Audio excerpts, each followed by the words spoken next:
ദൈവം ഒരു മതവും സ്ഥാപിച്ചിട്ടില്ല. ദൈവം ഒരു കാര്യം സ്ഥാപിച്ചു, ബന്ധം സ്ഥാപിച്ചു. ഹല്ലേലൂയ. മതം സ്ഥാപിച്ചിട്ടില്ല ദൈവം. ഹല്ലേലൂയ. ഇതൊക്കെ മനുഷ്യൻ മനസ്സിലാക്കേണ്ട കാര്യമാണ്. അപ്പോൾ ഇന്ന മതത്തിലെ വലിയ ആളാണ് ഞാൻ എന്ന് പറയുമ്പോൾ ദൈവത്തിൽ നിന്ന് അത്രയധികം അകന്നു പോയി എന്നാണ് ഞാൻ ഒരു വ്യക്തി പറയുന്നത്. കാരണം ദൈവം സ്ഥാപിക്കാത്ത ഒരു സംവിധാനത്തിൻ്റെ വലിയ പുള്ളിയാണെന്ന് പറയുന്നത്, പ്രിയപ്പെട്ടവരെ, അത് ദൈവത്തിൽ നിന്ന് അകന്ന് പോവുകയാണ്. കാരണം മതവും നിയമവുമായിട്ട് വളരെയധികം ബന്ധമുണ്ട്, ഇല്ലേ? മതവും നിയമവുമായിട്ട് വളരെയധികം ബന്ധമുണ്ട്. ഗലേഷ്യൻസ് 5:4 ഇത് എപ്പോഴും വായിക്കുന്നതാണ്, പക്ഷെ ഇത് മനസ്സിലാക്കേണ്ട കാര്യമാണ്. ഗലേഷ്യൻസ് 5:4 ഒന്ന് വായിച്ചേ. നിയമത്തിലാണ് നിങ്ങൾ നീതീകരിക്കപ്പെടുന്നത് എന്ന് കരുതുന്നെങ്കിൽ, നമുക്ക് ഒന്ന് സബ്സ്റ്റിറ്റ്യൂട്ട് ചെയ്യാം. അവിടെ നിയമവും മതവും വളരെ ബന്ധമുണ്ടെങ്കിൽ ഇപ്പം ഞാൻ എൻ്റെതായിട്ട് സബ്സ്റ്റിറ്റ്യൂട്ട് ചെയ്യുകയാണ് കേട്ടോ. നിയമത്തിന് വരെ മതം എന്ന് വായിച്ചേ. മതത്തിലാണ് നിങ്ങൾ നീതീകരിക്കപ്പെടുന്നത് എന്ന് കരുതുന്നെങ്കിൽ ക്രിസ്തുവിനോടുള്ള നിങ്ങളുടെ ബന്ധം വിച്ഛേദിക്കപ്പെട്ടിരിക്കുന്നു. ഹല്ലേലൂയ. കാരണം മതം എന്നോ പഠിപ്പിക്കുന്നു, നിങ്ങൾ ഇത് ചെയ്യണം, അത് ചെയ്യണം, ഇത് ചെയ്യരുത്, അത് ചെയ്യരുത്, അല്ലേ? അപ്പം മതത്തിലാണ്, ഒന്നുകൂടെ വായിച്ചേ. മതത്തിലാണ് നിങ്ങൾ നീതീകരിക്കപ്പെടുന്നത് എന്ന് കരുതുന്നെങ്കിൽ ക്രിസ്തുവിനോടുള്ള നിങ്ങളുടെ ബന്ധം വിച്ഛേദിക്കപ്പെട്ടിരിക്കുന്നു. കാരണം നമുക്കറിയാം, യോഹന്നാന്റെ സുവിശേഷം 1-ാം 17-ാമത്തെ വചനം പറയുന്നത് എന്താണ്? നിയമം മോശ വഴി നൽകപ്പെട്ടു, കൃപയും സത്യവും യേശു ക്രിസ്തു വഴി നൽകപ്പെട്ടു. അപ്പം മതം, നിയമം യേശു ക്രിസ്തു വഴി വന്നതല്ല. യേശു ക്രിസ്തു വഴി വന്നത് കൃപയും സത്യവുമാണ്. ഹല്ലേലൂയ. അതുകൊണ്ട് നമ്മൾ മനസ്സിലാക്കണം, നമ്മളുടെ യോഗ്യത നമ്മൾ നോക്കേണ്ട ഒരു ആവശ്യമില്ല. 2 കൊരിന്ത്യർ 4-ാമത്തെ വചനം ഒന്ന് വായിക്കണം. നമ്മൾ വെറും മണ്ണാണ്, അല്ലേ? നമ്മൾ ഇന്നലെ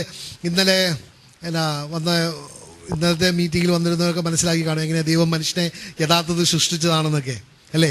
അവൻ കുരങ്ങിൽ നിന്നും ഉണ്ടായതല്ല എന്നൊക്കെ നമ്മൾ മനസ്സിലാക്കി. ദൈവത്തിൻ്റെ വചനത്തോടെ ആ ദൈവദാസൻ നമ്മളെ പറഞ്ഞ് മനസ്സിലാക്കിച്ചു.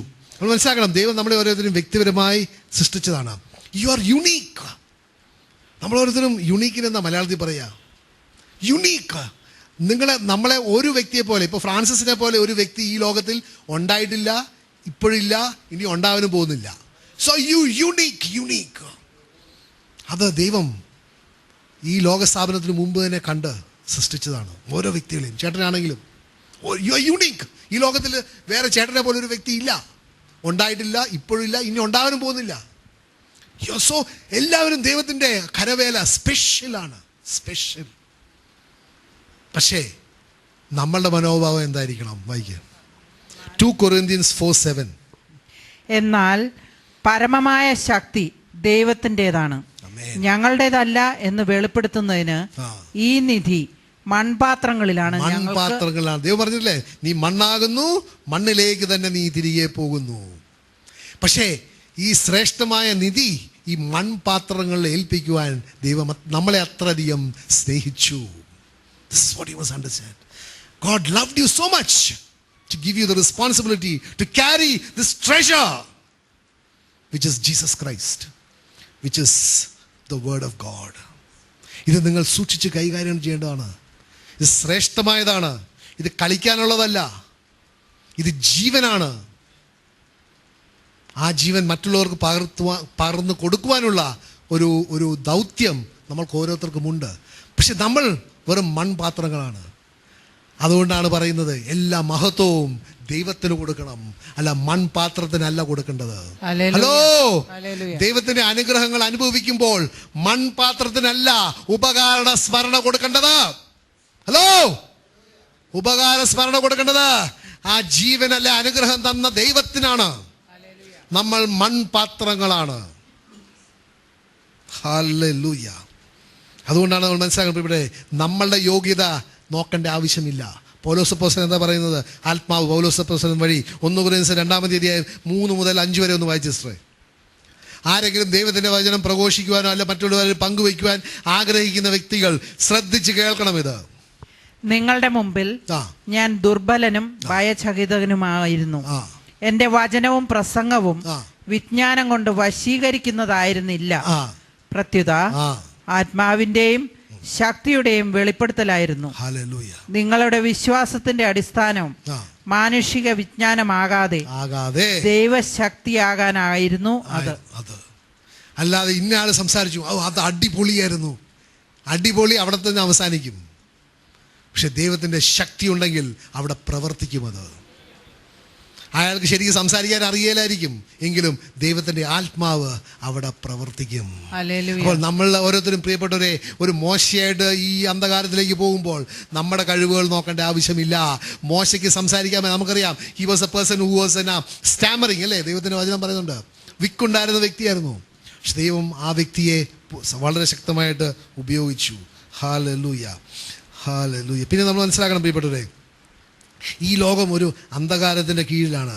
ആ അന്ധകാരം എന്താണ്? ഏറ്റവും കൂടുതൽ നമ്മൾ മനസ്സിലാക്കേണ്ടത്, ഈ സാത്താൻ യേശു ക്രിസ്തുവിനെ അറിയരുത് എന്നുള്ള ആ ഒരു അവൻ്റെ പ്ലാനും പദ്ധതിയുമാണ് അവൻ ഇവിടെ നടപ്പാക്കുന്നത്. യേശു ക്രിസ്തുവിനെ അറിയരുത് എന്ന് പറയുന്നത് എന്താണ്? ഒരു തരത്തിൽ നോക്കുകയാണെങ്കിൽ വചനം അറിയരുത്. അപ്പോൾ രക്ഷയ്ക്ക് വേണ്ടി ആചാരം, അനുഷ്ഠാനം, നിയമം, അങ്ങനെ മറ്റ് പല കാര്യങ്ങളും ചെയ്താൽ മാത്രം മതി. പക്ഷേ രക്ഷകനായ യേശു ക്രിസ്തുവിനെ മാത്രം അറിയരുത് എന്നുള്ളതാണ്. അപ്പോൾ നമ്മൾ മനസ്സിലാക്കപ്പെട്ടെ നമ്മൾ ഓരോരുത്തരും ആ ഒരു വചനത്തോട് പോവുകയാണെങ്കിൽ, മർക്കോസിന് സുവിശേഷം 14-ാമത്തെ അധ്യായത്തിൽ 2-3 വചനങ്ങൾ വായിക്കുകയാണെങ്കിൽ അവിടെ നമ്മൾ ആരാണ് എന്ന് ദൈവം പറയുന്നുണ്ട് വചനത്തിലൂടെ. ഒന്ന് വായിച്ചേ. മർക്കോസിന് സുവിശേഷം 11-ാമത്തെ അധ്യായം 2-3 വചനങ്ങൾ.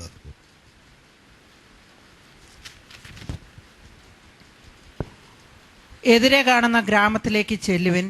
അതിൽ പ്രവേശിക്കുമ്പോൾ തന്നെ ആരും ഒരിക്കലും കയറിയിട്ടില്ലാത്ത ഒരു കഴുതക്കുട്ടിയെ കെട്ടിയിരിക്കുന്നത് കാണും. അതിനെ അഴിച്ചുകൊണ്ടുവരുവിൻ. നിങ്ങൾ എന്തിനാണ് ഇങ്ങനെ ചെയ്യുന്നതെന്ന് ആരെങ്കിലും ചോദിച്ചാൽ കർത്താവിന് അതിനെ കൊണ്ട് ആവശ്യമുണ്ട്, ഉടനെ തിരിച്ചയക്കുന്നതാണ് എന്ന് പറയുക. ഉടനെ തിരിച്ചയക്കുന്നത് എന്നുള്ളത് തെറ്റായ തർജ്ജമയാണ്. കറക്റ്റായിട്ട് തർജ്ജമ ഇവിടെ പറഞ്ഞത്. Hallelujah. That is opposite. മർക്കോസിന് സുവിശേഷം 11-ാമത്തെ അധ്യായം 2-3 ഇങ്ങനെയാ. Go into the village opposite you, and as soon as you have entered it, you will find a colt tied on which no one has sat. Loose it and bring it. പിന്നെ അടുത്ത വചനം. And if anyone says to you, why are you doing this? Say, the Lord has need of it. അതിനെ കൊണ്ട് ദൈവത്തിന് ആവശ്യമുണ്ട്. പിന്നെ രണ്ടാമത്തെ, and immediately he will send it here എന്നാണ് പറഞ്ഞിരിക്കുന്നത്. ആര്? ചോദിക്കുന്നവര് ആ കഴുതക്കുട്ടിയെ ഇങ്ങോട്ട് കൊണ്ടുവരാൻ സമ്മതിക്കും എന്നാണ് പറഞ്ഞിരിക്കുന്നത്. അവിടെ പറഞ്ഞിരിക്കുന്നത് ഇതിനെ തിരിച്ചു കൊണ്ടേ കൊടുക്കുന്നു, തിരിച്ച് നിങ്ങളും ബന്ധനത്തിലോട്ട് പോകുന്നു. കെട്ടിയിരുന്ന കഴുതക്കുട്ടിയെ അഴിച്ച് യേശുക്രിസ്തുവിന് സഞ്ചരിക്കുവാനും യേശുക്രിസ്തുവിന് പോയി യേശുക്രിസ്തുവിനെ വഹിക്കുവാൻ വേണ്ടി ഉള്ള ആ കഴുതക്കുട്ടിയെ നമ്മൾ ദൈവത്തിന് ആവശ്യമുണ്ട് എന്ന് പറയുമ്പോൾ immediately he will send it here. അങ്ങോട്ട് അയക്കുമെന്നാണ് പറഞ്ഞിരിക്കുന്നത്. ഇവിടെ പറഞ്ഞ തിരികെ കൊണ്ടുപോകുന്ന. നിങ്ങളുടെ ബൈബിൾ ഉണ്ടെങ്കിൽ അതും കറക്റ്റാണ്. ഇപ്പൊ തന്നെ തിരികെ കൊണ്ടുപോകുകയല്ല, അയച്ചുവിടും. So whenever you say that the Lord needs it, the world will let it go. Hallelujah. Are you with me? എന്റെ ജനത്തെ വിട്ടയക്കണം, ദൈവത്തിന് അവരെ ആവശ്യമുണ്ട് എന്ന് പറയുമ്പോൾ ഈ ലോകം അവരെ വിട്ട് അയക്കും എന്നാ പറഞ്ഞിരിക്കുന്നത്, അല്ല തിരികെ കൊണ്ടുപോകുന്നല്ല. ഹല്ലേലൂയ. നമ്മൾ ഒന്ന് സംസാരിച്ചാൽ മതി. അവിടെ ശിഷ്യന്മാർ പോയി അവരുമായിട്ട് ഇടിപിടിക്കുകയോ അടിപിടിക്കുകയോ ഒന്നും ചെയ്തില്ല. അവരൊറ്റ കാര്യം പറഞ്ഞുള്ളൂ, the Lord has need of it. ഇന്ന് പ്രിയപ്പെട്ടവരെ നമ്മൾ ആ സംസാരം ജസ്റ്റ് പ്രൊക്ലെയിം. ഒരു വ്യക്തിയെ കണ്ടിട്ട് ദൈവത്തിന് ഈ വ്യക്തി ആവശ്യമുണ്ട്, അവനെ വിട്ടയക്കണം. In the name of the the King of Kings and the Lord of Lords. സൈന്യങ്ങളുടെ കർത്താവായ ദൈവത്തിന്റെ നാമത്തിൽ ഇവനെ വിട്ടയക്കണം. കാരണം the Lord Jesus needs him. ലോകം അവനെ വിട്ടയക്കും. Hallelujah, hallelujah. സത്യം നമ്മൾ മനസ്സിലാക്കണം പ്രിയപ്പെട്ടവരെ. So you must speak out. നമ്മൾ എന്താണ്? സംസാരിക്കണം. കാരണം നമ്മൾ നേരത്തെ കേട്ടല്ലോ, ഉൽപ്പത്തി പുസ്തകം 1-ാമത്തെ അധ്യായം 1-ാമത്തെ വചനം പറയുന്നത് എന്താണ്? ആദിയിൽ ദൈവം ആകാശവും ഭൂമിയും സൃഷ്ടിച്ചു. പിന്നെ പറയുന്നത് then the Lord said let there be light. സംസാരം, വചനം സൃഷ്ടിക്കുന്ന വചനങ്ങളാണ്. Hello, are you with me? വചനം സൃഷ്ടിക്കുന്ന വചനങ്ങളാണുള്ളത്. ഹല്ലേലൂയ. അത് കഴിഞ്ഞിട്ട് എന്ത് ചെയ്തു? യേശുക്രിസ്തു ജെറൂസലേമിലേക്ക് പോയി. പ്രിയപ്പെട്ട ശ്രദ്ധിച്ച് കേൾക്കണം. ആ കുതിരയുടെ പുറത്ത്, ആ കഴുതയുടെ പുറത്ത് കയറി ജെറൂസലേമിലേക്ക് പോയി. 15 മുതൽ 18 വചനം വായിച്ചേ. ഇന്ന് ഈ ലോകത്തിൽ പ്രിയപ്പെട്ടവരെ ഏറ്റവും കൂടുതൽ വിഗ്രഹാരാധന ഉള്ളത് ദൈവത്തിൻ്റെ ആരാധന ആലയങ്ങളിലാണ്. ദൈവത്തിൻ്റെ ആരാധന ആലയങ്ങളിലാണ്. അന്ന് ജെറൂസലേം ദേവാലയത്തിൽ ഉള്ളതുപോലെ തന്നെ ഇന്നും ദൈവത്തിന് വേണ്ടി മാറ്റിവെച്ചിട്ട് ദൈവത്തിൻ്റെ ആലയം എന്ന് പറയുന്ന സ്ഥലങ്ങളിലാണ് ഏറ്റവും കൂടുതൽ വിഗ്രഹ ആരാധന. വായിച്ചേ. അവർ ജെറൂസലേമിലെത്തി. അപ്പോൾ ഈ കഴുതയുടെ പുറത്ത് അവര് എവിടെ എത്തി? ജെറൂസലേമിലെത്തി. അപ്പൊ നമ്മളാകുന്ന കഴുതകളെ യേശുക്രിസ്തുവിന് വിട്ടുകൊടുക്കണം. യേശുക്രിസ്തു നമ്മളെ കൊണ്ടുപോകും. എങ്ങോട്ട് കൊണ്ടുപോകും? ജെറൂസലേമിലേക്ക് കൊണ്ടുപോകും. അവിടെ എന്താ നമ്മൾ കാണുക? വായിച്ചേ. അവൻ ദേവാലയത്തിൽ പ്രവേശിച്ച് അവിടെ ക്രയവിക്രയം ചെയ്തുകൊണ്ടിരുന്നവരെ പുറത്താക്കാൻ തുടങ്ങി. നാണയമാറ്റക്കാരുടെ മേശകളും പ്രാവ് വിൽപ്പനക്കാരുടെ ഇരിപ്പിടങ്ങളും. ഇതൊക്കെ കേൾക്കുമ്പോൾ നമ്മുടെ ചില ദേവാലയങ്ങൾ നടക്കുന്ന കാര്യങ്ങളാണോ? ഹലോ, പ്രാവിനെ വിൽക്കുന്നുണ്ട്, കോഴിയെ വിൽക്കുന്നുണ്ട്. ഹലോ അല്ലേ, കച്ചവട സ്ഥലമാണ് അല്ലേ അവിടെ. ഹലോ വായിക്കുക. പ്രാവ് വിൽപ്പനക്കാരുടെ ഇരിപ്പിടങ്ങളും അവൻ തട്ടിമറിച്ചിട്ടു. ദേവാലയത്തിലൂടെ പാത്രങ്ങൾ ചുമന്നുകൊണ്ടു പോകാൻ ആരെയും അവൻ അനുവദിച്ചില്ല. അവൻ അവരെ പഠിപ്പിച്ചു, എന്റെ ഭവനം എല്ലാ ജനതകൾക്കുമുള്ള പ്രാർത്ഥനാലയം എന്ന് വിളിക്കപ്പെടും എന്ന് എഴുതപ്പെട്ടിട്ടില്ലേ? എന്റെ ആലയം പ്രാർത്ഥനയുടെ ആലയമാണ്. എന്റെ ആലയം ദൈവവുമായിട്ട് ഒരു ബന്ധമുണ്ടാക്കേണ്ട ആലയമാണ്, അല്ലാതെ കച്ചവട സ്ഥലമല്ല. നിങ്ങൾ അതിനെ കവർച്ചക്കാരുടെ ഗുഹയാക്കി തീർത്തിരിക്കുന്നു. You have made it a den of thieves. കവർച്ചക്കാർ. ഒരു കവർച്ചക്കാരനെ കുറിച്ച് നമ്മൾ യോഹന്നാൻ 10:10 കേട്ടു. അവൻ വന്നിരിക്കുന്നത് കക്കുവാനും കൊല്ലുവാനും നശിപ്പിക്കുവാനും. അവൻ കവർച്ച ചെയ്യാനാണ്. ഇവിടെ ചെയ്യുന്നത് എന്താണ്? അതേ സംഭവമാണ്. യേശുക്രിസ്തു എന്ത് ചെയ്തു? അവരെ ചാട്ടവാറെടുത്ത് അടിച്ച് പുറത്താക്കി. That this is the house of prayer. പ്രിയപ്പെട്ടവരെ, ഇന്ന് അത് ചെയ്യേണ്ട സമയമായി. There's a prophetic word. It is going to happen. That God's people are going to say, enough is enough. It's going to happen at one point of time. ദൈവത്തിൻ്റെ ജനം പറയും, മതി, ഇത് മതി, ഞങ്ങൾക്ക് ദൈവത്തെ ആരാധിക്കണം. ഇത് ആരാധനയ്ക്ക് വേണ്ടി പണിതുയർത്തിയ ഒരു സ്ഥലമാണ്. ദൈവത്തിൻ്റെ വചനം പറയുന്നത്, എന്നെ ആരാധിക്കുന്നവർ ആത്മാവിലും സത്യത്തിലുമാണ് ആരാധിക്കേണ്ടത്. അങ്ങനെ ആരാധനയുടെ വേണ്ടിയൊരു സ്ഥലമാണ് ഇത് എന്ന് പറഞ്ഞ ദൈവത്തിൻ്റെ ജനം, ആ ബന്ധനത്തിലുണ്ടായിരുന്ന ജനം തന്നെ ആ ദൈവത്തിൻ്റെ അത്ഭുതകരമായ പ്രവൃത്തിയാൽ അവർക്ക് മോചനം കിട്ടുമ്പോൾ പ്രിയപ്പെട്ടവരെ ഇതേ കാര്യം സംഭവിക്കും. ദൈവത്തിന് വേണ്ടി മാറ്റിവെച്ചിരിക്കുന്ന ആലയങ്ങളൊക്കെ യഥാർത്ഥത്തിൽ ആത്മാവിലും സത്യത്തിലും ആരാധിക്കുന്ന ഭവനങ്ങളായി വരും. Hallelujah, hallelujah. എന്നിട്ട് എന്ത് ചെയ്തു? ഇത് കേട്ടപ്പോൾ പ്രധാന പുരോഹിതന്മാരും നിയമജ്ഞരും അവനെ നശിപ്പിക്കാൻ മാർഗം അന്വേഷിച്ചു. ഇന്ന് ദൈവത്തിന്റെ വചനം എവിടെ പ്രഘോഷിക്കുന്നുവോ അവരെ നശിപ്പിക്കുവാനായിട്ട് പല പ്ലാനും പദ്ധതിയും ഉണ്ട്. പക്ഷെ പ്രിയപ്പെട്ടവരെ, നാം മനസ്സിലാക്കണം, ദൈവത്തിൻ്റെ എതിരെ ആർക്കും വരാൻ പറ്റുകയില്ല.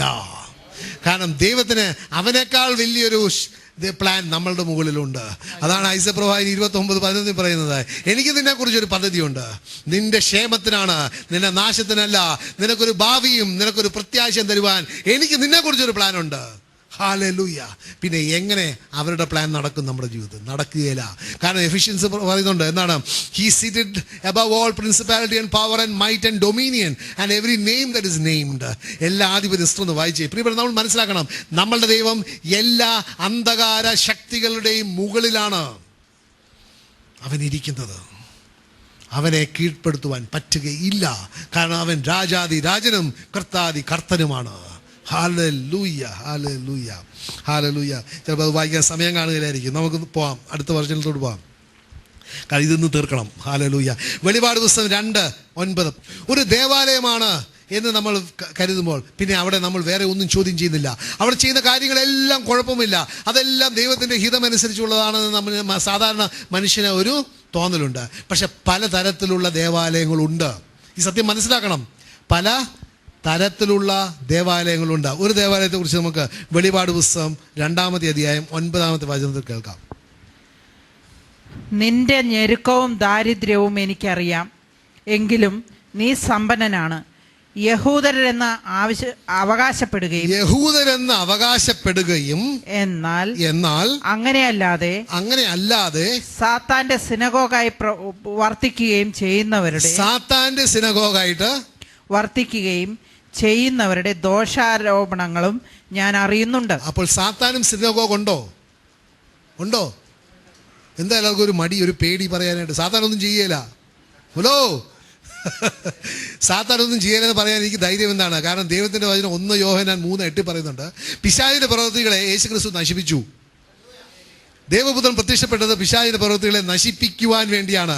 അതുകൊണ്ട് സാത്താന് ഒന്നും ചെയ്യാൻ പറ്റുകയില്ല, നമ്മൾ ദൈവത്തിന്റെ പക്ഷത്താണെങ്കിൽ. Hallelujah, hallelujah. പിന്നെ വെളിപാട്, അപ്പൊ സാത്താനും സിനഗോഗുണ്ട്. അപ്പൊ സിനഗോഗ് കണ്ടിട്ട് അവിടെ ദൈവമാണ് അവിടുത്തെ പ്രധാന ആരാധന, the person who is being worshipped എന്ന് വിചാരിക്കരുത്. വെളിപാട് പുസ്തകം 3-ാമത്തെ അധ്യായം 9-ാമത്തെ വചനം. ഇതാ യഹൂദരാണെന്ന് പറയുകയും എന്നാൽ അങ്ങനെയല്ലാതെ നുണയന്മാരായി നടക്കുകയും ചെയ്യുന്ന സാത്താന്റെ സിനഗോഗിൽ നിന്നുള്ള ചിലർ, അവരെ ഞാൻ നിന്റെ കാൽക്കൽ വരുത്തി കുമ്പിടിക്കും. See, this is a prophetic word. There will come a time. അത് ഇംഗ്ലീഷിൽ വായിക്കാം. ഹല്ലേലൂയ. പ്രിയപ്പെട്ടവരെ, നമ്മൾ മനസ്സിലാക്കണം, ഇതൊക്കെ it will come into pass. Hallelujah. വെളിപാട് പുസ്തകം 3:9 എന്നാ പറയുന്നത്. Hallelujah. Indeed, I will make those of the synagogue of Satan who say they are Jews and are not, but lie. Indeed, I will make them come and worship before your feet, and to know that I have loved you. There is going to come a time. ഇത് ദൈവത്തിന്റെ വചനമാണ്, ഇത് മാറാത്ത വചനമാണ്, ഇത് വിശ്വസിക്കാൻ കൊള്ളുന്ന വചനമാണെങ്കിൽ പ്രിയപ്പെട്ടവരെ, ഞാൻ നേരത്തെ പറഞ്ഞ അത് സംഭവിക്കും. It has to take place. That the Lord of Lords and the King of Kings, He is going to be worshipped in every place which is dedicated to God. Hallelujah. Hallelujah. അതുകൊണ്ട് കാരണം നമുക്ക് ദൈവത്തിന് അസാധ്യമായ ഒന്നുമില്ല പ്രിയപ്പെട്ടവരെ. റോമാർക്കുള്ള ലേഖനം 4-ാമത്തെ അധ്യായം 17-ാമത്തെ വചനം എന്താ പറയുന്നത്? God who gives life to the dead and calls those things which do not exist as though they did. Romans 4:17. ഞാൻ നിന്നെ അനേകം ജനതകളുടെ പിതാവാക്കിയിരിക്കുന്നു എന്ന് എഴുതിയിരിക്കുന്നുവല്ലോ. മരിച്ചവർക്ക് ജീവനും അസ്തിത്വമില്ലാത്തവയ്ക്ക് അസ്തിത്വവും നൽകുന്നവന്റെ മുമ്പിൽ അവൻ വിശ്വാസം അർപ്പിച്ച ദൈവത്തിന്റെ സന്നിധിയിൽ ഉറപ്പുള്ളതായിരുന്നു ആ വാഗ്ദാനം. ഹല്ലേലൂയ. ഒരു ദിവസം എസെക്കിയേൽ പ്രവാചകന്റെ പുസ്തകത്തിൽ പറയുന്നത് പോലെ പ്രിയപ്പെട്ടവരെ, നമുക്കറിയാം ആ ഡ്രൈ ബോൺസിന്റെ അല്ലേ, നമ്മളെല്ലാം വായിച്ച് മനസ്സിലാക്കിയിട്ടുള്ളത്. അന്ന് ദൈവത്തിന്റെ പ്രിയപ്പെട്ടവരെ, നമ്മൾ ഓരോരുത്തരും ആ എസെക്കിയേൽ പ്രവാചകനെ പോലെ ചെയ്യേണ്ടതാണ്. We have to breathe life into them and there will be an army for the Lord. Hallelujah. ദൈവത്തിന് വേണ്ടി ഒരു സൈന്യം ഉയർന്നെഴുന്നേൽക്കേണ്ട സമയമായി. ബട്ട് നമ്മൾ കാണേണ്ടത് അവിടെ മരിച്ചു കിടക്കുന്ന അല്ലെങ്കിൽ ദ്രവിച്ചു കിടക്കുന്ന എല്ലുകളെ അല്ല നമ്മൾ കാണേണ്ടത്. But we must see the potential in them. നമ്മൾ പൊട്ടൻഷ്യൽ എന്താ പറയുന്നത് സിസ്റ്ററെ? അവരിലുള്ള ഒരു കഴിവ് നമ്മൾ കാണണം. ദൈവരാജ്യത്തിന് വേണ്ടി ജോലി ചെയ്യുവാനും പ്രവർത്തിക്കുവാനുള്ള ഒരു കഴിവ് കാണണം. അത് കണ്ടു കഴിഞ്ഞിട്ട് അവരിൽ ജീവൻ കൊടുക്കണം. ജീവനാരാണ്? യേശു ക്രിസ്തുവാണ്. യേശു ക്രിസ്തുവിനെ കൊടുക്കുമ്പോൾ അവർ ഉയർന്നെഴുന്നേൽക്കും, ഒരു ദൈവത്തിന് വേണ്ടി ഒരു സൈന്യമാകും. Hallelujah, hallelujah. കാരണം ഹെബ്രായർക്കുള്ള ലേഖനം 1-ാമത്തെ അധ്യായം 3-ാമത്തെ വചനം പറയുന്നുണ്ട്, He upholds all things by the word of His power. Hebrews 1:3. അവൻ അവിടുത്തെ മഹത്വത്തിന്റെ തേജസ്സും സത്തയുടെ മുദ്രയുമാണ്. തന്റെ ശക്തിയുടെ വചനത്താൽ അവൻ എല്ലാറ്റിനെയും താങ്ങി നിർത്തുന്നു. ശക്തിയുടെ വചനത്താൽ എല്ലാത്തിനെയും താങ്ങി നിർത്തുന്നു. ഹല്ലേലൂയ. പ്രിയപ്പെട്ടവരെ, അവന്റെ വചനം ശക്തിയാണ്. ആ വചനം നമുക്ക് ഓരോരുത്തർക്കും ദൈവം തന്നിട്ടുണ്ട്. എന്തിനാണ്? അത് സൂക്ഷിച്ച് അലമാരിയിൽ പൂട്ടിയിടാനാണോ? അല്ല. അത് നിങ്ങളുടെ ഹൃദയത്തിൽ ഇങ്ങനെ സൂക്ഷിച്ച് വെച്ചാണോ? അല്ല. ദൈവത്തിൻ്റെ വചനം തന്നിരിക്കുന്നത് അത് പ്രഘോഷിക്കുവാൻ വേണ്ടിയാണ്. To speak it out. And what must you speak? Let my people go. Hallelujah. Let my people go. Commands the Lord of Lords and the King of Kings. പ്രിയപ്പെട്ടവരെ, അതിന് സമയമായി. രാജാതിരാജൻ വരാൻ സമയമായി. How many of you believe that? Hallelujah.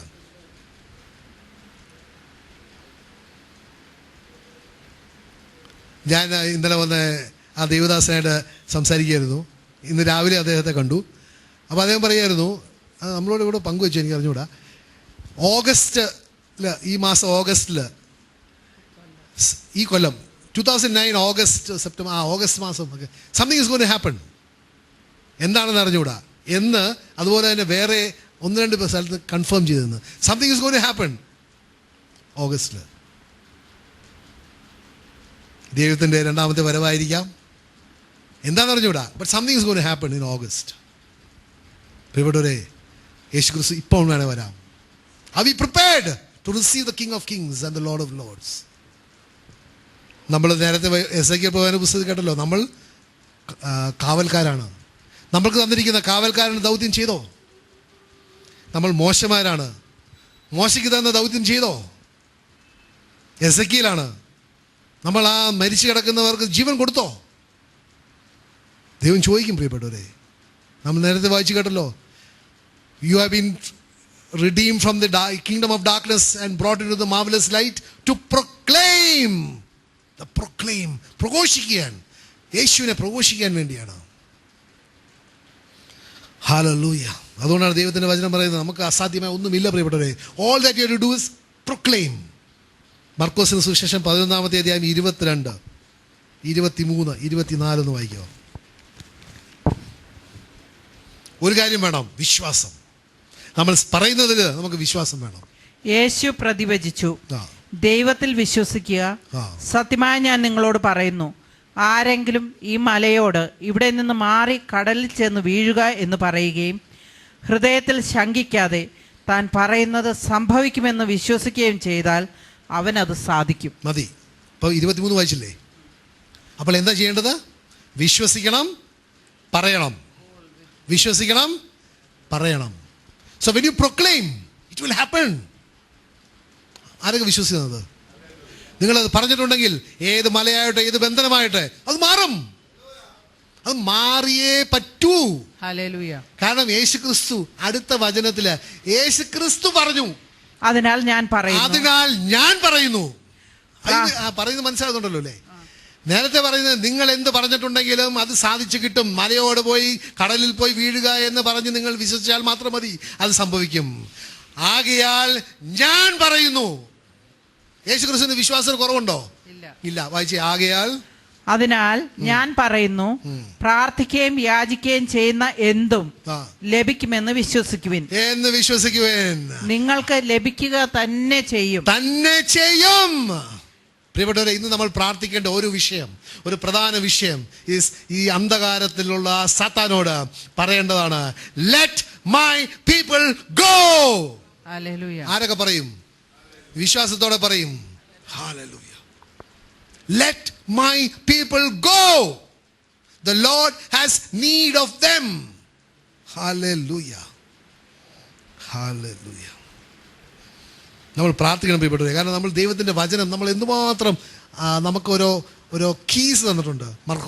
മത്തായിയുടെ സുവിശേഷം 18-ാമത്തെ അധ്യായം 18 മുതൽ 20 വരെ വചനങ്ങൾ വായിച്ചാൽ അവിടെയും പറയുന്നുണ്ട്, ഒരുമയോടെ പ്രാർത്ഥിച്ചാൽ നടക്കും. ദൈവത്തിൻ്റെ സാന്നിധ്യം ഉണ്ട്, അവിടെ നടക്കും. വായിച്ചേ. മാത്യു 18:18-20. നിങ്ങൾ ഭൂമിയിൽ കെട്ടുന്നതെല്ലാം സ്വർഗത്തിലും കെട്ടപ്പെട്ടിരിക്കും, നിങ്ങൾ ഭൂമിയിൽ അഴിക്കുന്നതെല്ലാം സ്വർഗത്തിലും അഴിക്കപ്പെട്ടിരിക്കും.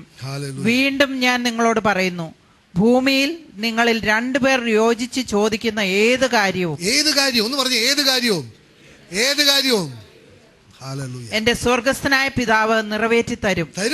എന്തെന്നാൽ 2-3 പേർ എന്റെ നാമത്തിൽ ഒരുമിച്ച് കൂടുന്നിടത്ത് അവരുടെ മധ്യേ ഞാൻ ഉണ്ടായിരിക്കും. സഭയ്ക്ക് എന്തുമാത്രം ശക്തിയാണ് ദൈവം തന്നിരിക്കുന്നത് അറിയോ? ഇതൊക്കെ വെറുതെ കളിപ്പീര് വചനങ്ങളൊന്നുമല്ല. ഇത് ജീവിക്കുന്ന ദൈവത്തിന്റെ മാറാത്ത വചനങ്ങളാണ്. നിങ്ങൾ എപ്പോൾ ഒരുമയോടെ വിശ്വസിച്ച് ചോദിക്കുന്നു, എന്ത് ചോദിച്ചാലും അത് തരും എന്നാ പറഞ്ഞത്. അപ്പോൾ ഇന്ന് നമ്മൾ ചോദിക്കേണ്ടതാണ്, let my people go. Hallelujah. കാരണം എന്താ, ഒരു യുദ്ധം പ്രൊക്ലെയിം ചെയ്ത് കഴിഞ്ഞിരിക്കുക ഇവിടെ. ആരൊക്കെ ആ യുദ്ധത്തിൽ പടയാളികളായിട്ട് ചേരും? യേശുവിന്റെ hallelujah. The war is declared. Hallelujah, hallelujah. നമ്മൾ മനസ്സിലാക്കണം അപ്പോൾ ഒരു കാര്യം മാത്രം, ദൈവം ഒരു യുദ്ധം ഡിക്ലെയർ ചെയ്തിട്ടുണ്ടെങ്കിൽ ആര് ജയിക്കുമെന്ന് ചോദിക്കേണ്ട ആവശ്യമില്ല. കാരണം വിജയം ഇപ്പോൾ തന്നെ നേടിക്കഴിഞ്ഞിരിക്കുക. Hallelujah, hallelujah. പിന്നെ അവന്റെ കൂടെ പങ്കാളിത്തം ഉണ്ടോ എന്ന് മാത്രം നമ്മൾ നോക്കിയാൽ മതി. ഒന്ന് വെളിപാട് പുസ്തകം 17-ാമത്തെ അധ്യായം 14 വായിച്ചു. The war is declared, the enemy is killed. But are we in the victorious side? കുഞ്ഞാട് അവരെ കീഴ്പ്പെടുത്തും. എന്തെന്നാൽ അവൻ നാഥന്മാരുടെ നാഥനും രാജാക്കന്മാരുടെ രാജാവും ആണ്. അവനോട് കൂടെയുള്ളവർ വിളിക്കപ്പെട്ടവരും തിരഞ്ഞെടുക്കപ്പെട്ടവരും വിശ്വസ്തരുമാണ്. അപ്പൊ വിശ്വസ്തരാണെങ്കിൽ അവന്റെ കൂടെ വിജയത്തിന്റെ പങ്കാളിത്തം നമ്മൾക്ക് ഓരോരുത്തർക്കും ഉണ്ടാകും. അപ്പോൾ അവൻ രാജാതിരാജനായിട്ട് മേഘങ്ങളിൽ വരുമ്പോൾ അവന്റെ കൂടെ എടുക്കപ്പെടും. അവന്റെ കൂടെ എന്നേക്കുമാകുവാൻ എടുക്കപ്പെടും.